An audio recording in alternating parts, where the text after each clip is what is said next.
अस्सलाम वालेकुम नाजरीन, किस्सा मुख्तसर में खुशामदीद। मैं हूँ आपका मेज़बान पारस मसरूर। नाजरीन, वादी सिंध इंसानी तारीख की एक अनमोल किताब है, किताब जिसके चंद औराक पर ताहाल असरार का पर्दा पड़ा है। इस सरजमीन पर कई ऐसे मकामात हैं जिनकी कहानी अब तक अनकही है, और ऐसा ही एक मकाम है ज़िला जामशोरो में वाक़े कला रनी कोट, और इससे मुलहका कई किलोमीटर पर मुहित दीवार सिंध, एक अजूबा जिसे देखकर दीवार चीन की याद ताज़ा हो जाती है। क्या है रनी कोट के किले की तारीख और किसने ये अनोखी दीवार तामीर की? यही है हमारा आज का किस्सा मुख्तसर। दीवार चीन 15 सूबों और 1800 किलोमीटर पर मुहित दुनिया का 7वां अजूबा। एक ऐसा ही अजूबा सिंध के सहराओं में भी मौजूद है, जिसकी इंफरादियत और अहमियत की पेश नज़र यूनेस्को उसे आलमी विरसा करार दे चुका है।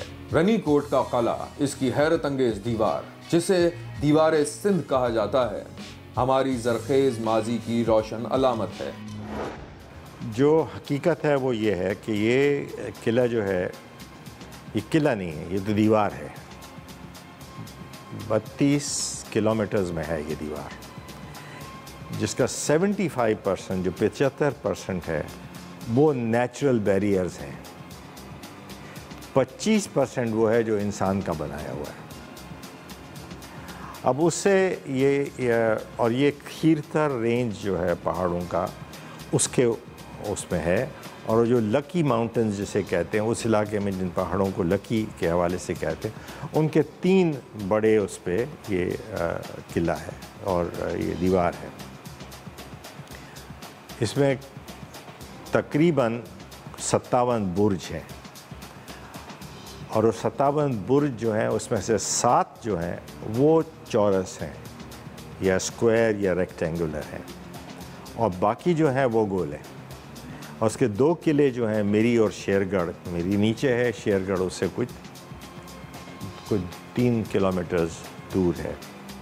ये सारा, जैसे मैं कह चुका हूँ, 32 किलोमीटर के दरमियान है, और उन 2 किलों को 5-5 बुर्ज हैं, वो गोल गोल बुर्ज हैं। तो 10 बुर्ज अगर ये निकाल दें तो बाकी इसके जाके 47 बुर्ज बनते हैं। इनके 2 गेट्स हैं, एक सन गेट कहलाता है जो सन की तरफ से आता है, दूसरा मोहन गेट कहलाता है जो पीछे से आता है। इस दीवार से कई हैरान कुन रिवायत जुड़ी हैं। चंद माहिरीन का दावा है कि इसे सासानियों ने तामीर किया। कुछ रिसर्चर्स ने किले के डिजाइन में यूनानी और रूमी तर्ज तामीर से मुशाबहत तलाश की, तो कुछ इस अजूबे को अरबों के विजन का नतीजा करार देते हैं। अलबत्ता मौरखीन की अक्सरियत इसे तालपुर हुक्मरानों का कारनामा ठहराती है, जिन्होंने इसे 1810 में तामीर किया। कुछ लोग कहते हैं ये नहरून कोट है। नहरून कोट हैदराबाद है, नहरून कोट ये नहीं है। और वो चच नामे में मोहम्मद बिन कासिम के हवाले से बिल्कुल साफ लिखा हुआ है कि वो उसने आके कैंप किया जब वो राजा डायर के वक्त में वो ढूंढ रहा था, तो 7 जाके फिर वहाँ से नीचे आया और उसने कैंप किया है उस किले के साथ, और उस किले के सामने एक नहर है और दरिया है और पानी है, इस तरह से। अब उस नैरन कोट को हमारे कुछ दोस्त ये भी कहते हैं कि नैरन कोट ये है, रनी कोट वो, इस वजह से कि इस इलाके को, जैसे आप उस हिसाब से उस प्रोविंस को उन दिनों में नैरुन कहते थे, नैरुन परगना। तो उस हिसाब से ये जो नदी बहती है ये एक नए है जो नए रनी है, और इस हिसाब से नैरन कोट भी कह के उसको करते हैं। लेकिन नहीं, ये इसके बारे में ये कहते हैं 2-3 बातें ये कहते हैं। एक बात तो ये कहते हैं कि ये ससानियन पीरियड का है, ईरानियंस के वक्त का है, और वो इस वजह से भी कहते हैं क्योंकि यहाँ ससानियंस की हुकूमत रही है, इधर तक रही है। जब अलेक्जेंडर यहाँ आया है तो 2 बड़े यहाँ लॉर्ड या हाकिम या बादशाह वो थे, एक मुसिकानस था और एक जिसके पीछे ये एक मुसिकानस था और दूसरा साम्बुस था। इस कहानी में कई सवालात, कई मौम्मे हैं। क्या सिंध के शहर सन से चंद मील के फासले पर मौजूद रनी कोट वही किला है जिसे सिकंदर आजम कई रोज मुहासरे के बावजूद फतह नहीं कर सका था? तारीख नवीस सिकंदर आज़म के सिंध के जिस किले पर हमले का तस्करा करते हैं उसमें और रनीकोट में हैरान कुन मुमासलत पाई जाती है। इंडस सिविलाइजेशन में जहां मेहरगढ़ और मोहनजोदड़ो जैसी अजीम निशानियां मौजूद हैं, वहां दीवार सिंध का हज़ारों बरस कदीम होना बईदुस क़यास भी नहीं। जिन पहाड़ों पर यह दीवार तामीर की गई है उनकी उम्र भी करोड़ों बरस है। अलबत्ता ये भी हकीकत है कि इस दीवार का जिक्र तारीख में पहले पहल तभी मिला जब मीर शेर मोहम्मद तालपुर ने 18वीं सदी में इसकी मरम्मत कराई और इस अजीम शान अहाते में मौजूद एक कला मीरी में रिहाइश इख्तियार की। अलेक्जेंडर ने तो कहीं नहीं मेंशन किया है, उसने तो उसके आप जितनी भी किताबें अलेक्जेंडर की उठा के देख लें, इस तरफ कोई किला जहाँ उसने कोशिश की हो है ही नहीं। वो तो ऊपर से आया है और यहाँ तो किसी किले की बात अलेक्जेंडर के किसी हवाले से किसी किताब में नहीं है। लेकिन लोगों का कहना है ये तो मतलब अब जैसे आप यहाँ एक तड़ है जहाँ पानी आता है, वहाँ आप बिल्कुल देखें तो आपको इतना साफ़ पानी है कि इसमें आपको वो मछलियाँ भी नज़र आती हैं और उसको कहते हैं परी का तड़, यहाँ परियाँ आती हैं। अब वो लोग कहते हैं कि आती हैं, उसका नाम है परिन जो तड़, लेकिन ज़रूरी तो नहीं है कि परी आती हो। अब इस दौर में आप अगर परी कोई देखें वहाँ जाके तो वो अलग बात है, लेकिन ये सब लोगों की बातें हैं।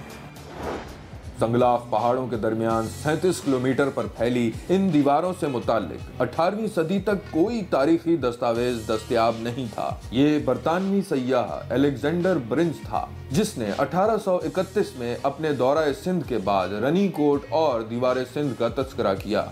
19वीं सदी के वस्त में शाया होने वाली A.W. होल्स की किताब सिंध गैजेटियर में तालपुर हुक्मरानों को इसका मैमार ठहराया गया। नामवर मुहक्किक डॉक्टर नबी बख्श बलोच भी किले और दीवार सिंध को तालपुर हुक्मरान नवाब मोहम्मद खान लगारी की काविश करार देते हैं। जिस किस्म की तामीरात उस वक्त हो रही थी सिंध में, बैन ही उसी तरह का ये भी किला बना। नौकोट का किला भी उन्होंने बनाया। तालपुरों ने खीरथर में ऊपर पहाड़ी पे भी किला बनाया है, दीवारें बनाई हैं। और जहाँ जहाँ उन्होंने किला बनाया है, हैदराबाद के करीब एक किला बनाया, तो उसका जो खदोखाल हैं, आर्किटेक्चरल डिज़ाइन है, वो सेम है। जो मसाला जात इस्तेमाल करते हैं, जो पत्थर की तराश खराश का तरीका है, वो बिल्कुल सेम है। जहाँ पर उन्होंने ईंट इस्तेमाल की है नौकोट के किले में, तो वहाँ उन्होंने ईंट इस्तेमाल की है।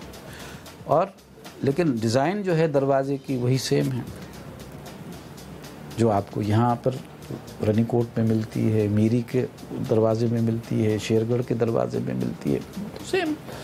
तो फ़न तामीर में कंटेम्पररी हिस्टोरिकल एविडेंस के तौर पे हर जगह पर वो चीज़ है, आपको मिलता है, आपको पता है कि ये किसने बनाया।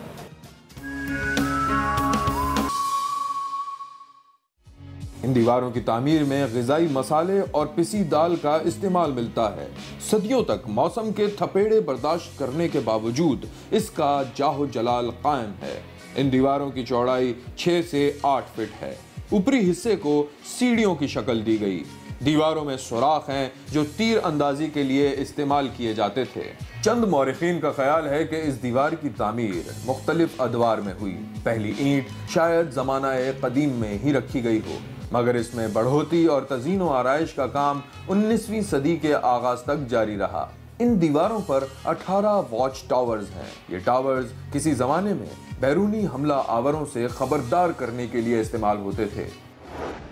जो दीवार जिसे हम रनीकोट कहते हैं, उसके अगर आप उसको खोल के एनालाइज करेंगे तो अंदर अंदर जो उसका कोर है वो कच्ची मिट्टी की दीवार है।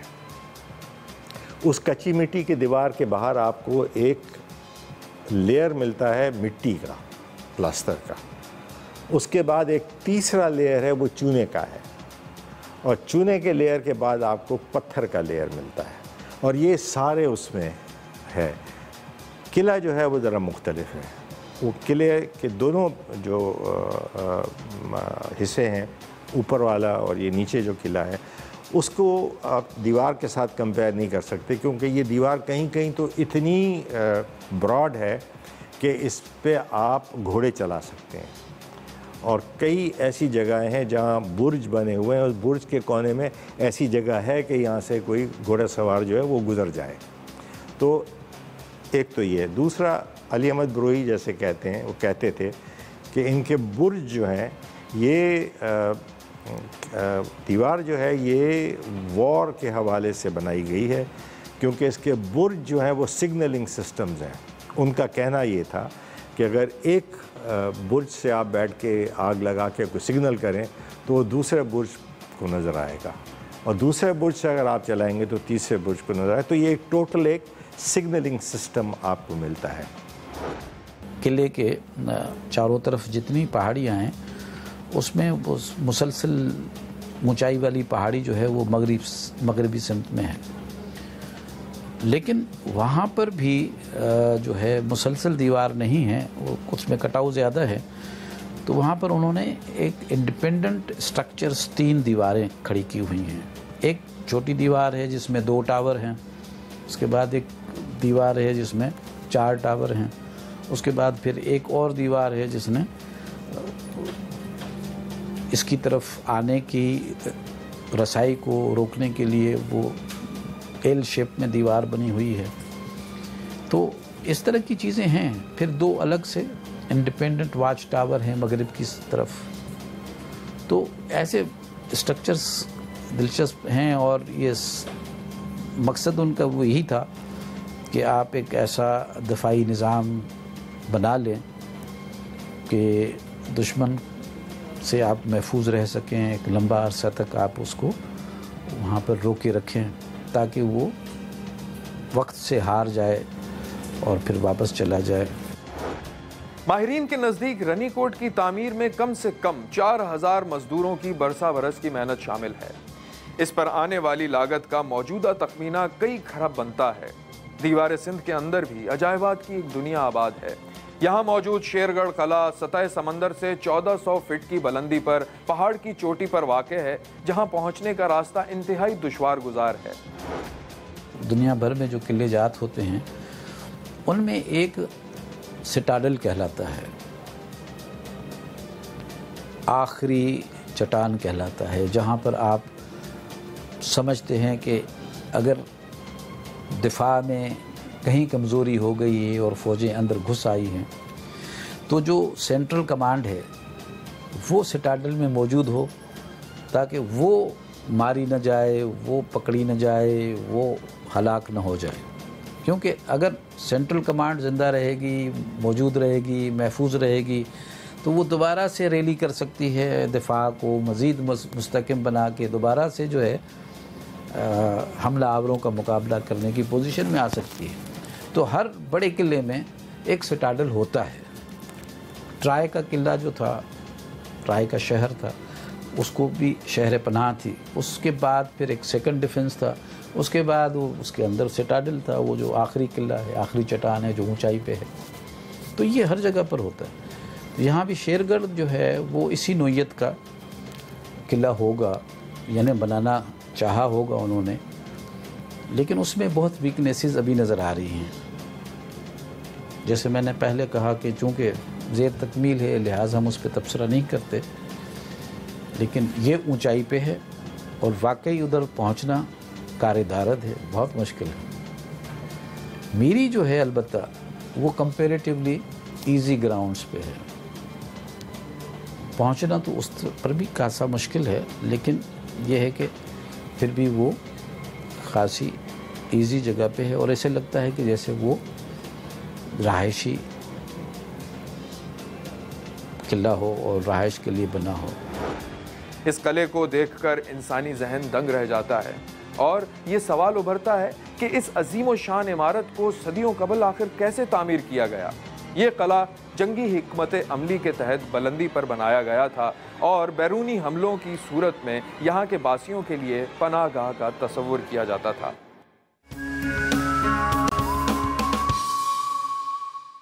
किले में दाखिल होने के 5 दरवाजे हैं। सन गेट मरकजी दरवाज़ा है। किले में दाखिल होते ही पहाड़ पर दौड़ती दीवार नजर आती है। दीवार पर 4 मोर्चे हैं। पहलू में गुंबदनुमा कमरा है जिसे बारूद खाना तस्वुर किया जाता है। बिल्कुल सामने बुर्ज है। जरा आगे दाएं जानिब मस्जिद के आसार हैं जिससे यहाँ मुसलमानों की आमद का सुराग मिलता है। इसके 2 दरवाजे हैं, एक मैंने बताया सन गेट है, दूसरा मोहन गेट है। तीसरा जो वो कहते हैं उसको शापिर दरवाज़ा तो नहीं है, वो सिर्फ एक ओपनिंग है, तो उसको गेट नहीं आप ओपनिंग कह सकते हैं, जो कि न उस पर कोई दरवाज़ा है, न कोई उस पर बुर्ज है, न कुछ भी नहीं है, ऐसी कोई जगह नहीं है। तो वो अक्सर इस्तेमाल करते हैं और ये जाके मिलता है लाहौत लामकान से। अक्सर यहाँ से गाड़ियाँ जाती हैं और वहाँ लिंक करती हैं। अब अगर इस टेरेन को आप देखें ना, तो इसमें आपको ये महसूस होगा कि इसके लिंकेजेस बहुत हैं। बलूचिस्तान में लिंकेजेस हैं और नीचे भी आप इसके पीछे फ्रंटियर चले जाएं, ईरान चले जाएं, क्योंकि ईरान की हुकूमत यहाँ तक आती थी और ये उसका बॉर्डर था। उसके बाद आपको यहाँ के लोग जो थे उनकी अपनी हुकूमतें थीं, जैसे मैंने आपको बताया साम्बूस है, मुसिकानस है, ये है। फिर सेवन का बहुत बड़ा किला है जहाँ अलेक्जेंडर भी आया है, बाद में हुमायूं भी आए हैं, दूसरे लोग भी आए हैं, मोहम्मद बिन कासिम भी आए, लेकिन किसी ने भी इसका हवाला नहीं दिया है। अगर होता तो कोई मेरे ख्याल से 1590 में मीर मासूम ने ये सारा ट्रैक इसके बारे में लिखा है, कहीं भी उन्होंने इसका हवाला नहीं दिया। रनीकोट का किला एक शाहकार है, मगर अपनी इनफरादियत के बावजूद इसे वो तवज्जो नहीं मिल सकी जिसकी ये दीवार, ये किला मुस्तहिक है। क़याम पाकिस्तान के बाद वफाकी हुकूमत की जानिब से यहाँ चंद ही सेमिनार्स का इनेकाद किया गया। हाँ, सिंध हुकूमत ने 2014 के बाद रनीकोट पर तवज्जो दी, सयाहों को सहूलियात फराहम की, अमला तैनात किया, जिसके बाद इस किले का रुख करने वालों की तादाद में खातिर खा इजाफा हुआ।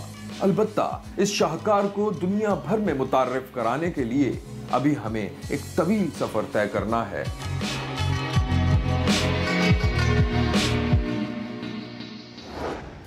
Alexander बानसों, H.T. लिम्ब्रिक या A.W. होल्स सब इस किले को तालपुर दौर का शाहकार ठहराते हैं, लेकिन हतमी तौर पर कुछ भी कहना मुश्किल है। किले या उन दीवारों पर ऐसी कोई तहरीर सब्त नहीं जिससे इसके हकीकी मेमार की खबर मिलती हो। ऐसे में इस अजीम शान दीवार की कहानी सदियों पर मुहित होने के इम्कान को रद्द नहीं किया जा सकता। ज़रूरत इस अम्र की है कि ये लाजवाल कहानी दुनिया के सामने पेश की जाए। नाजरीन, ये था आज का प्रोग्राम। फिर किसी मुख्तसर किस्से के साथ हाजिर होंगे। खुदा हाफिज।